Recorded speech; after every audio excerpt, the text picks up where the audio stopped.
Assalamu alaikum and welcome to Tang Asia Cricket Club, and of course it has been presented by none other than Coca-Cola and sponsored by Zameen.com. Imran Ali Khan, Zeeshan Ali Khan, इन्होंने ये 2006 में ये company form की और उसके बाद 5,500 इनके एम्प्लॉइज़, 55 लाख इनकी हिट्स और 20,000 से ज़्यादा इनके एजेंट्स जो कि आपकी खिदमत के लिए हाजिर हैं। 2014 में इन्होंने अपने आप को, आप क्या कहें, अंग्रेज़ी का लफ्ज़ है, रेनोवेट किया, रिफर्बिश किया लेटेस्ट टेक्नोलॉजी के साथ, और वर्चुअल आप कह लो कि जो डिवाइसेस हैं वो लेके आए, और फिर 2018 में ज़मीन.com इन्होंने इस्टेब्लिश किया।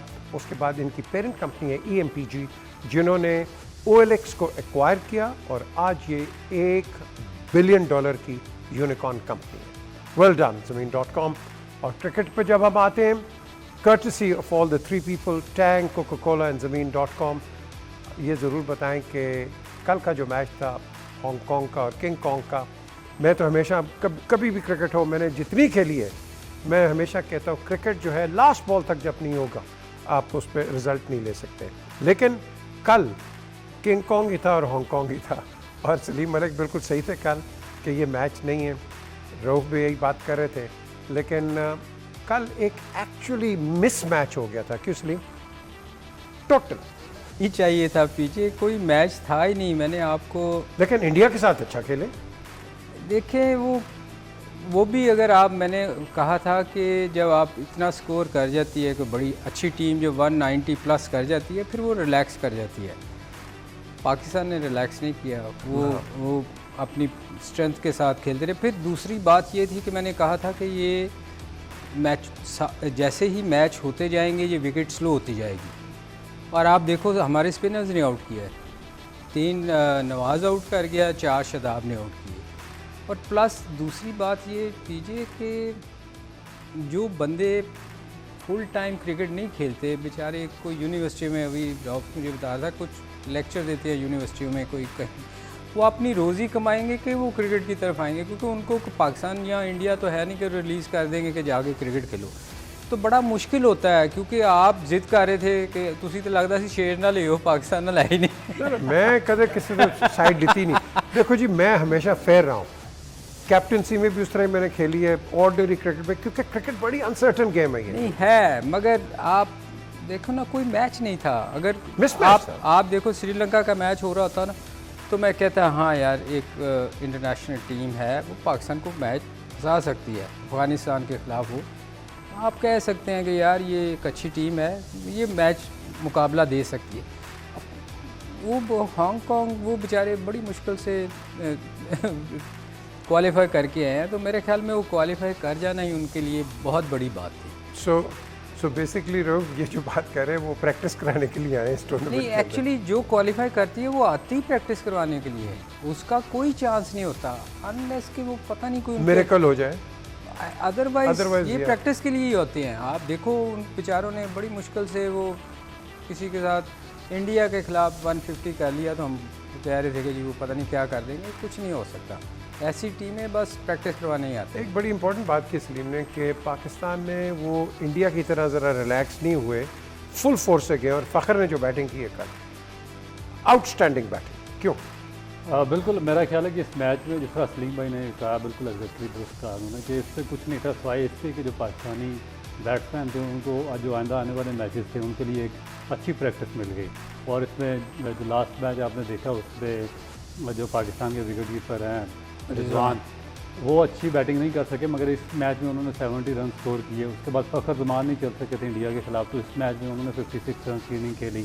इसी तरह जो खुशदिल शाह, जो जिन पे बहुत ज़्यादा पाकिस्तान इस टाइम पर डिपेंड कर रहा है, क्योंकि वो ऐसे बैट्समैन हैं जो नंबर 5, 6, 7 पर वो पाकिस्तान के लिए मैच को टर्न कर सकते हैं, उनका फॉर्म में आना बहुत ज़रूरी था, और वो एग्जैक्टली बड़े सही टाइम पे आए हैं। कल उन्होंने 1 ओवर में 4 जो छक्के लगाए हैं, तो उससे उनका काफ़ी मोराल बूस्ट हुआ होगा, और साथ पाकिस्तान टीम का भी, कि किसी अगले मैच में ये इस तरह की परफॉर्मेंस दोहरा सकते हैं।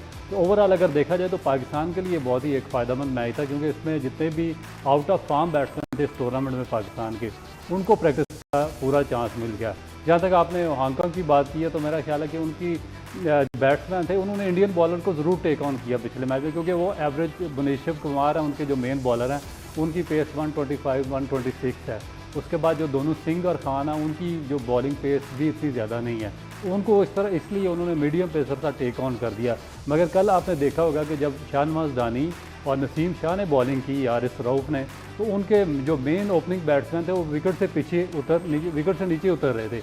इसका मतलब था कि वो जो एक्सेप्शनल पेस है 140 प्लस, उसको मैनेज करने में नाकाम थे, तो उनके दिमाग में खौफ तारी था।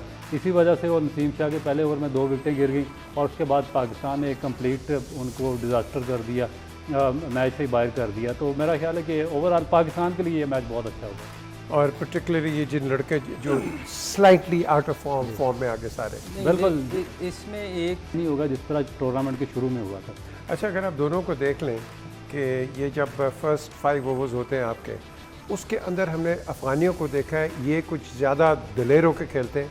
हालांकि जब जयसूर्या जैसे खेलते थे उसने तो गेम चेंज कर दी थी, पहले 5-6 ओवरों में गेम कर देता था। नहीं, उनकी टीम डिफरेंट है ना, देखें। हाँ, टीम डिफरेंट तो वो उनका कोई ऐसा प्लेयर नहीं है जो जिसको आप कहें कि वर्ल्ड क्लास प्लेयर है। उस वक्त बहुत सारे प्लेयर ऐसे थे जो राना टुंगा था, डिसिल्वा था, बहुत सारे प्लेयर थे जो अकेले ही, मुरली था बॉलिंग में, तो उनकी टीम बैलेंस थी। अभी सारे नए लड़के हैं तो बड़ा मुश्किल है ऐसी टीम का लेके जाना। मेरा ख्याल है, देखे जैसे अभी बात की ना इन्होंने, रऊफ़ ने, एज मेरे ख्याल में एज अफ़गानिस्तान को ही है, इसलिए कि जैसे हम शुरू में भी बात करते रहे हैं कि उनको ये फ़िक्र नहीं है कि विकेट स्लो होएगी या टर्न होएगा। वो शुरू से आके अटैक करते हैं। पहले 6 ओवर में तो फास्ट बॉलर ने करनी है बॉलिंग, ऊपर फील्डिंग होएगी, तो वो एडवांटेज उसमें भी ले जाएंगे। वो उन्होंने ले जाना है, उनको फ़िक्र नहीं होनी कि आउट होना नहीं होना। तो ये थोड़ा सा शायद फ़र्क पड़े कि स्पिनर उनको तंग करें, मगर मेरा नहीं ख्याल रऊफ़ उनके पास इतने आउट क्लास स्पिनर हैं जैसे अफ़गानिस्तान के पास है। तो एडवांटेज फिर भी मुझे लगता है कि बॉलिंग का बहुत बड़ा एज होता है किसी टीम को भी। आप देखें हमेशा बॉलिंग मैचेस जितवाती है, तो एज तो अफ़गानिस्तान को है, इसमें कोई क्योंकि जब हम एज कहते हैं, इनके 2 बॉलर्स राशिद और नबी, जब हम क्रिकेट की बात करते हैं कि फंसा देते हैं, वो फंसाने वाले बॉलर्स हैं। ये नहीं कि आप उनके साथ लिबर्टीज़ ले सकते हैं इन कंपैरिजन टू जो सलीम बात कर रहे हैं। 3 बॉलर हैं। देखिए जो तीसरा बॉलर है मुजीब, दोनों से ख़तरनाक है। जो मुजीब है ये अगर ट्रू पिच हो जिस तरह अभी थोड़ा सा है तो इसमें थोड़ा सा तेज़ बॉलिंग करता है, तो ये नबी इतना ज़्यादा इस पिच पर ख़तरनाक नहीं होगा। क्योंकि इससे पहले जो मैच देखने में आए उसमें जो फर्स्ट मैच था उसमें नबी ने 3 आउट किए थे, मगर जो इस पिच ने जो कंडीशन इख्तियार की है उसमें नबी ख़तरनाक नहीं होगा। उसमें मुजीब और जो राशिद खान है इनके पास वेरिएशन भी ज़्यादा है, इनके पास टर्न भी है और ये यूटिलाइज़ भी करते हैं उसकी वेरिएशन की बॉल को। तो मेरा ख्याल है कि ये ज़्यादा ख़तरनाक होंगे इस पिच की निस्बत से। एंड यू थिंक के कीपिंग एंड व्यू, आप जो दोनों बात कर रहे हैं, श्रीलंका चांस लेगा कि पहले 5-6 ओवर्स के अंदर इनको डोमिनेट करें? बिल्कुल, क्योंकि उनके पास अर्ली ऑन ही चांस है। अगर तो बाद में थोड़ा सा डिले कर गया श्रीलंका तो मेरा ख्याल है कि उनके हाथ से चांस निकल जाएगा। अगर वो दायरे में चांस लेने में कामयाब हो गया, अगर इनको डोमिनेट कर देते हैं शुरू में, तो फिर एक बेहतर चांस आ जाएगा। चलें, एक ब्रेक का वक्त हो गया। एज ऑलवेज ब्रेक की तरफ चलते हैं। ब्रेक के बाद वापस आते हैं और आज क्या होगा और फिर कल क्या होगा इस पर भी थोड़ी बात करते हैं। हमारे साथ रहिए आप।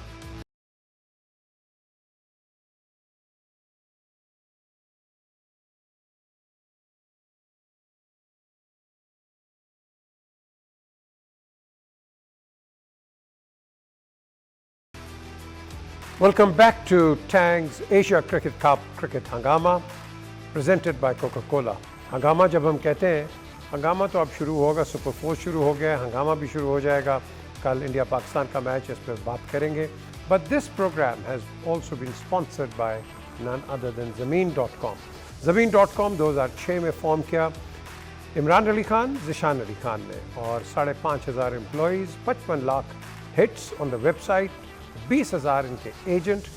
2014 में इन्होंने लेटेस्ट टेक्नोलॉजी एक्वायर करके वर्चुअल रियलिटी अंदर ला के बहुत बड़ी कंपनी इन्होंने फॉर्म कर दी। इन्होंने इतने एक्सपोज किए, इन्होंने 10 नेशनल किए, 3 इंटरनेशनल, चौथा अभी ये करेंगे, इनका एक्सपो होगा। और जो बड़ी बात है, इनकी जो पेरेंट कंपनी EMPG, इन्होंने OLX को एक्वायर करके $1 बिलियन की यूनिकॉर्न कंपनी इन्होंने बनाई। और फिर उसके बाद उससे पहले भी इन्होंने 2018 में ज़मीन डेवलपमेंट इन्होंने तैयार की। So great success story from ज़मीन.com। अब आती है बात इंडिया और ऑफ कोर्स पाकिस्तान। ये कल मैच होगा। ओवरऑल आप इसका क्या सिनॉप्सिस देंगे सलीम? देखें, इंडिया के जितने भी बैट्समैन थे वो आउट ऑफ फॉर्म थे, वो सब ने तकरीबन स्कोर कर लिया और मैं समझता हूँ हमारे बाबर स्कोर नहीं कर रहे। हमें थोड़ा सा हम मार खा सकते हैं। हमारी बॉलिंग इतनी स्ट्रॉन्ग नहीं है जितनी उन्होंने उनकी स्ट्रॉन्ग है, बैटिंग उनकी नंबर 1 है। तो मेरा ख्याल में हमें बहुत मेहनत करनी पड़ेगी अगर हम इंडिया से अगर हमने मैच जीतना है, क्योंकि ये बात करनी हमारे लोगों को शायद अच्छी ना लगे, मगर अगर आप कंपेयर करें इंडिया पाकिस्तान के साथ तो इंडिया की टीम आपसे बेहतर नज़र आती है। पेपर पे डेफिनेटली बेहतर नज़र आती है। उनका परफॉर्मेंस देख लें, कोई मैच नहीं हारे हम, एक मैच इंडिया से हारे हुए हैं। तो साइकोलॉजिकली भी हम थोड़ा सा उनसे अगला मैच जो होएगा तो मेंटली हम नीचे तो होएंगे कि यार एक मैच हारे हुए हैं, फिर बाबर स्कोर नहीं कर रहा, तो फ़र्क तो पड़ेगा। हमें बहुत मेहनत करनी पड़ेगी। और फिर मैं आज टीवी पे स्लाइड देख रहा था कि दानी भी अनफिट हैं और उनके अनफिट होने से फिर हसनैन खेलेगा जो कि पहला मैच खेलेगा, तो वो भी एक प्रेशर होएगा उस पर नए बच्चे के लिए कि आके आते ही इंडिया के ख़िलाफ़ मैच। फास्ट बॉलर्स को ज़्यादा काउंटी क्रिकेट और नहीं खेलनी चाहिए? काउंटी तो यार ये पीजी हम बार बार कहते हैं नहीं जी, ज्यादती है ना। आप अपने लड़कों को बर्न आउट कर जाते हो, फिर आप उनसे एक्सपेक्ट करते हो कि इंटरनेशनल परफॉर्मेंसेस दें। पीजे ये तो देखे बार बार मैं उस दिन भी यही बात हो रही थी कि यार अगर आपके फास्ट बॉलरों को काउंटी क्रिकेट नहीं खेलनी चाहिए, अगर खेलनी है बहुत आपका है, क्योंकि आजकल इतनी ज़्यादा लीग्स हो रही हैं, उसके बाद तो काउंटी क्रिकेट जाना ही नहीं चाहिए। आप बेसिकली सीखने तो नहीं जाते। काउंटी क्रिकेट में कभी भी वो नए प्लेयर को नहीं लेते। कभी आपने देखा कि एक टेस्ट मैच खेलने वाले को उन्होंने काउंटी ने लिया हो, हमेशा वो उस प्लेयर को लेते हैं जो आपका मैच्योर तरीन नंबर अच्छा प्लेयर होता है। तो वहाँ जाके तो आपने सीखना तो होता नहीं, दफ्तर आप तो बल्कि उनको सिखाने जाते हो। जब लीग्स हो रही हैं, इतनी क्रिकेट हो रही है पाकिस्तान, आप पैसे बना रहे हो, तो ये उस दिन रॉब भी हम यही बात कर रहे थे कि पाकिस्तान क्रिकेट बोर्ड को थोड़ा सा स्ट्रांगली इस पे एक्शन लेना पड़ेगा कि अपने प्लेयर्स को, स्पेशली फास्ट बॉलर्स को, उनके लिए बड़ा मुश्किल है पीछे वहाँ जाकर खेलना। कंटिन्यूसली 14 दिन कोई रेस्ट नहीं होता, ड्राइव मैच और 104 ओवर दिन के होते हैं। आप सोचो 90 ओवर नहीं ख़त्म होते, 104 ओवर करने बड़ा मुश्किल काम है। और अगर आपने खेलना ही आपका बहुत दिल कर है, तो जैसे वकार और वसीम किया करते थे कि चूज़ एंड पिक, कि आपने जी कुछ मैचेस खेलने, बाकी आपने नहीं खेलने। मगर हमारे यहाँ डिसिप्लिन नाम की कोई चीज़ नहीं। हम इंग्लैंड ऑस्ट्रेलिया तो है नहीं कि अगर किसी प्लेयर ने थोड़ा सा खिलाफवर्जी की बोर्ड के तो वो उन्होंने निकाल के बाहर मारा। उनके कितने प्लेयर आप देखें, साइमन को निकाल दिया, इंग्लैंड ने उसको, वो बहुत अच्छा उनका मिडल ऑर्डर था, उसको पीटरसन को निकाल दिया। मगर हम ऐसे प्लेयरों को निकाल सकते हैं नहीं। ये तो आपके सामने टॉस आ गया, नबी थोड़ा फंस गया था यहाँ। अच्छा, बड़ी इंटरेस्टिंग बात है। Dasun they want to bowl and Nabi है, वो कहता है कि we would like to bat, कि सेकंड हाफ में ये लो हो जाएगी। सो इस पर क्या कंपैरिजन आप करोगे? देखिए, शारजा की विकेट हमेशा से कभी भी बाउंसी नहीं थी। वो लो बाउंस रहता है, बल्कि ज़्यादा सेकंड इनिंग में तो ज़्यादा ख़राब होती है। जब आपके स्पाइक्स लगते हैं तो वो कभी भी बड़ा स्कोर नहीं वहाँ होता रहा। तो ये मुश्किल तो मेरे ख्याल में सेकंड इनिंग में ज़्यादा मुश्किल होगी इनको। तो बल्कि देखें, जो टीम अच्छी टीम होती है ना, वो हमेशा पहले बैटिंग करती है ताकि सेकंड इनिंग में प्रेशर हो अगली टीम पे। मगर चूँकि यहाँ मैं देख रहा हूँ कि डर के लोग पहले बॉलिंग कर रहे हैं। अब देखें, अगर जब चेज़ करने के लिए अफ़गानिस्तान को जाएंगे तो उनके आसान बॉलिंग तो है नहीं, विकेट ज़्यादा मुश्किल हो जाएगी, ख़राब होती जाएगी। और राशिद और मुजीब और नबी को खेलना पड़ेगा, तो मेरे ख्याल में उनको ज़्यादा मुश्किल होगी। आप वक्फा तो नहीं ले रहे? नहीं। अच्छा, तो उनको ज़्यादा मेरे ख्याल में बोले। इस वक्फे में मेरा ख्याल है रोह बेचारा वेट कर रहा है कि उससे अच्छा, मैं शायद आप हमें भले कहने लगे। नहीं, इसमें मुश्किल होगी, मुश्किल होगी। सेकंड बारी में राशिद और मुजीब को फेस करना मेरा ख्याल है उनके लिए, श्रीलंका के लिए ज़्यादा मुश्किल होगा बनिस्बत अगर वो पहले बैटिंग करते। और चूँकि वो ये सोच रहे हैं कि हम चेज़ करेंगे, चेज़ करने में तो उनकी बॉलिंग बहुत मुश्किल है, और पर्टिकुलरली जब विकेट लो होगी। क्यों जनाब? बिल्कुल बड़ा स्ट्रेंज है मेरा ख्याल है श्रीलंका ने कैसे सेकंड डिसाइड किया बैटिंग का, क्योंकि मैं भी शायद उनके जहन में वो पिछला मैच हो जिसमें अर्ली ऑन इनके जो 3 बैट्समैन थे वो इनके मीडियम पेसर से आउट हो गए थे और उसके बाद नबी 2 आउट कर गए थे और अर्ली ऑन उन्होंने स्ट्राइक कर दिया था। तो शायद वही उनके दिमाग में और उसको देखते हुए उन्होंने सेकंड इनिंग में चांस लिया है इस मैच में। तो मेरा ख्याल है कि ये जो सेकंड बैटिंग का चांस है ये श्रीलंका के लिए और ज़्यादा ख़तरनाक होगा, क्योंकि जो उनके बॉलर्स हैं वो और ज़्यादा डिफ़िकल्ट हो जाएंगे इस पिच पर। और एक और चीज़ मेरा ख्याल है कि इनके एक स्पिनर है, लेफ्ट आर्म स्पिनर जसूरिया, जिन्होंने पाकिस्तान के ख़िलाफ़ तो 20-25 आउट किए हैं 3 टेस्ट मैचेस में, उनको पता नहीं इन्होंने इस टूर्नामेंट के लिए क्यों नहीं पिक किया श्रीलंकन टीम ने, क्योंकि ये बहुत मुश्किल है कि एक क्वालिटी अगर आपके पास लेफ्ट आर्म स्पिनर हो तो आप उसको क्रॉस फिटिंग कर सकें।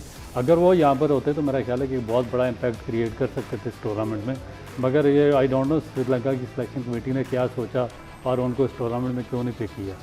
वैसे रऊफ, जब आप कहते हैं ना सिलेक्शन कमेटी, पूरी दुनिया के अंदर हम देखते हैं कि एक पोटेंशियल एक नज़र आता है बाहर से, लेकिन ऑब्वियसली बाहर बैठ के तो बड़ी क्रिकेट हो जाती है, अंदर आई थिंक इनकी एक अपनी कोई स्ट्रैटेजी डेवलप करती है कि शायद इस लड़के को चांस दे दो, ये ना किया तो फिर उसको वापस ले आए। नहीं, मेरा ख्याल है उसको शायद देखें जो टेस्ट, अब सारी दुनिया में ये हो गया कि टेस्ट मैच की टीम डिफरेंट होती है, वनडे की और खेल रही होती है, T20 की और होती है। मेरा ख्याल है जो रऊफ ने बात की, बड़ी अच्छी बात की है कि उसको क्यों नहीं लेके आए। मेरा अपना ज़ाती ख्याल है कि चूँकि टेस्ट मैच में आपको थोड़ा फ्लाइट बॉल करना होता है, तो वो शायद वनडे में प्रैक्टिस ही सिर्फ एक चीज़ की जाती है, या नेट में बैट्समैन खड़े होकर हिटे मारे होते हैं, छिकों की प्रैक्टिस कर रहे होते हैं, और जो स्पिनर होते हैं वो तेज़ कर रहे होते हैं। तो वो एक चीज़ है जो शायद वो एक डिफरेंट बॉलर होगा, क्योंकि उसने जैसे आउट किए हैं ऑब्वियसली वो थोड़ा सा वेरिएशन करता होगा। यहाँ चूँकि ये आप देखो रऊफ, इस जितने भी टूर्नामेंट हो रहे हैं कोई भी बंदा फ्लाइट बॉल नहीं कर रहा, क्योंकि यहाँ टाइम नहीं होता ना, यहाँ होता है कि यार बाहर बॉल जाएगी, तो शायद इसलिए उसको मेरा ख्याल उन्होंने सिलेक्ट ना किया। लेकिन अब इन्होंने बड़ी गहरी बात की है कि कोई बंदा फ्लाइट नहीं करता। क्या आप इसे एग्री करेंगे कि यही वजह है क्योंकि आपकी इतनी टाइट क्रिकेट हो गई है कि वनडे और टेस्ट के लिए आपके वेरिएशन कोई नहीं है? बिल्कुल है, और मेरा ख्याल है कि हर जो जितने भी कंट्री है, बिल्कुल सलीम भाई ने दुरुस्त बात की है कि उनकी टेस्ट, वनडे और T20 की टीमें बिल्कुल सेपरेट हैं, और जो बॉलर जिस फॉर्मेट में परफॉर्म करता है उसको, और जिस फॉर्मेट को सूट करता है उसी में खिलाया जाता है। मगर बाज़ कंडीशंस ऐसी होती हैं कि अगर देखें कि आप खेलने जा रहे हैं दुबई या शारजाह में, जहाँ पर सारा आपका जो डिपेंड होगा वो स्पिनर्स पर होता है, तो वहाँ पर फिर आपको क्वालिटी स्पिनर्स चाहिए होते हैं। और वो मैंने जो देखा बॉलर जिसने टेस्ट मैच में बॉलिंग की है उसका आर्मर बहुत अच्छा है, उसके पास वेरिएशन बहुत ज़्यादा है, और उसके बाद जो उसकी ब्रेक है वो बहुत ज़्यादा है। तो इन पिचेज़ पर जो अभी कंडीशन इख्तियार करती जा रही है, ये जो दुबई या शारजाह की पिचें हैं, यहाँ पर अगर क्वालिटी लेफ्ट आर्म स्पिनर हो जिसके पास इतनी वेरिएशन हो, तो मेरा ख्याल है कि वो दूसरी टीम को बहुत ज़्यादा मुश्किलात में डाल सकता है। तो ये एक पॉइंट था मेरे दिमाग में कि अगर वो होते तो वो ज़्यादा बेहतर होते, क्योंकि इंडिया भी और पाकिस्तान भी इसी तरीके से, अभी आपने देखा कि पाकिस्तान ने श्रीलंका के खिलाफ 2 टेस्ट मैच में नवाज़ को ट्राई आउट किया, हालांकि नवाज़ उस फॉर्मेट का प्लेयर नहीं है, मगर क्योंकि श्रीलंकन कंडीशन इस किस्म की थी कि वहाँ पर एक स्पिन बॉलर पाकिस्तान को चाहिए था, तो पाकिस्तान ने नवाज़ को इंडल्ज किया इन टेस्ट मैचेज़ में, तो उन्होंने एक टेस्ट में 5 विकेटें भी ली, हालांकि वो सिर्फ T20 स्पेशलिस्ट हैं। तो इसी तरह मेरा ख्याल है कि अगर वेरिएट करें तो ये इससे बेहतर रिजल्ट आ सकते हैं। अच्छा, ये अगेन इसमें पीजे आप अगर देखो, हमारा एक लेग स्पिनर है जिसने शाह, क्या नाम है पेशावर से, यासर शाह, आप देखो उसको शाह को ये T20 में नहीं खिलाते, उसकी रीज़न क्या है कि वो फ्लाइटेड बॉल करता है, और उसकी जगह शदाब और दूसरे लेग स्पिनर बहुत सारे खेले हैं, अब्दुल कादिर साहब के उनके बेटे भी खेले हैं। तो ये मेरा ख्याल है वो डर के वो कामयाब भी नहीं हुए, क्योंकि फ्लाइटेड बॉल जो है ना T20 में चूँकि छोटा फॉर्मेट है, डर के मारे वो फिर खिलाते नहीं हैं। तो मैं समझता हूँ कि ये थोड़ा ये reason. And you think grounds भी छोटी हैं? ग्राउंड बहुत छोटी हैं, आप देखें आता था MCG देखो कितना बड़ा। MCG, वही मैं ऑस्ट्रेलिया की बात कर रहा हूँ कि वहाँ 100 गज़ की बाउंड्री थी, अब तो ये आप देखो, ठुड्डा मारो आप छिक्का हो जाता है। अब एज लगता है, वो पता चलता है जी वो ग्राउंड से बाहर बॉल चली गई। तो क्रिकेट T20 में तो बहुत आसान है। अगर उस टाइम के प्लेयर होते, विव रिचर्ड जो नाम थे, वो तो मेरा ख्याल है पागल कर देते मार मार के, जिस तरह वो इतने बड़ी बड़ी ग्राउंडों में छक्के मारते थे। तो ये क्रिकेट अब बहुत चेंज हो गई है। डर के मारे जो है ना, कोई भी बॉलर आप देख लो इस फॉर्मेट में, कोई बंदा मुझे बता दो जिसने थोड़ा सा भी फ्लाइट किया हो, टाइम ही नहीं देते। वो कोशिश उनकी होती है कि टाइम ही ना मिले बैट्समैन को सोचने का। तो ये चेंज हो चुकी है। अच्छा, यूएई में हम सब क्रिकेट खेल रहे हैं, बड़ी देर से खेल रहे हैं, बिकॉज पाकिस्तान में प्रॉब्लम्स आ गई थी। अब इवेंचुअली इंशाल्लाह प्रॉब्लम्स ख़त्म होंगी और एक्सपेक्ट करते हैं इंडिया भी पाकिस्तान आए, पाकिस्तान भी इंडिया जाए। यूएई की क्रिकेट का क्या होगा, इसका क्या रोल होगा? क्योंकि इसकी कंट्रीब्यूशन है, इसने क्रिकेट को सब कॉन्टिनेंट पे रखा, एक बड़ा पैसिफाइंग रोल इसने किया, तो इसका क्या फ्यूचर बनेगा? देखिए, मेरा ख्याल है कि काफ़ी इनका ब्राइट फ्यूचर है, क्योंकि पिछले 5-6 साल से काफ़ी वहाँ पर जो खातर लीग है, जो T20 लीग हैं, वहाँ पर कंसिस्टेंटली हो रही हैं। और मुख्तलिफ जो फर्म्स हैं उन्होंने भी काफ़ी अपने डिपार्टमेंट्स बनाकर काफ़ी जो प्लेयर्स हैं पाकिस्तान, इंडिया और श्रीलंका से, काफ़ी बच्चों को वहाँ पर बुलाया, उनको रोज़गार दिया और उनके ज़रिए वो अपनी जो क्रिकेट है उसको फ्लॉरिश कर रहे हैं। उसके अलावा अभी जो थोड़े दिनों में आप सुनेंगे, एक बहुत बड़ी लीग, इवन के वो इक्वल टू PSL और IPL, वो उसका इनेकाद करा रहे हैं यूएई में। और मेरा ख्याल है कि वो इन दोनों लीग के लिए थ्रेट होगी, क्योंकि जितना बड़ा वो पैसा ऑफ़र कर रहे हैं वहाँ पर, उसमें मैनचेस्टर यूनाइटेड की भी रिप्रेजेंटेशन है उस लीग में। तो इस बड़े लेवल पर वो एक लीग कंडक्ट करा रहे हैं वहाँ पर। तो वो उनका मेरा ख्याल है कि उसके अलावा जो अफ़गानिस्तान और जो जिम्बाब्वे और दूसरी टीमें हैं, उनके लिए भी एक बेसिक, क्योंकि अफ़गानिस्तान में बहुत सी टीमें नहीं जाना चाहती, तो वो उनका होम ग्राउंड और होम सेंटर भी वो यूएई में भी होता है। तो मेरा ख्याल है कि उन्होंने एक पूरा एक अपना एक कंसेंसस दिया उस बात पर, और पूरा एक उन्होंने लाया अमल भी अगला तय किया हुआ कि हमने किस तरीके से अपनी क्रिकेट बूस्ट करनी है। उसके बाद जो हमारे बायलैटरल रिलेशंस हैं तीनों कंट्रीज़ के, श्रीलंका, पाकिस्तान और इंडिया का, इवन बांग्लादेश से, वो भी बाज़ दफ़ा इतने अच्छे नहीं रहते कि हम अपनी सारी सीरीज़ इन मालिक में खेल सकें। तो हमें मजबूरन फिर इन यूएई का सहारा लेना पड़ता है, हमें वहाँ पर जाकर खेलना पड़ता है। तो मेरा ख्याल है कि उन्होंने अपना सारा सिस्टम जो वर्क है वो मुकम्मल किया हुआ। Rauf, thank you very much. Saleem, thank you very much as always. इनको जब मैं ज़ोर ज़ोर से सिर हिलाता हूँ, इनको पता चल जाता है कि ब्रेक नहीं, प्रोग्राम का वक्त ख़त्म हो गया। सो ये भी बिल्कुल मीडिया में ट्रेंड हो गए। कल आपके सामने दोबारा हम आएंगे। ज़बरदस्त मैच है इंडिया और पाकिस्तान का, देखते हैं क्या होगा। We hope Pakistan wins and at the end of the day we hope good cricket takes place, जिस तरह इंडिया और पाकिस्तान का पहला मैच हुआ है। Look after yourself and join us tomorrow at the same time. खुदा।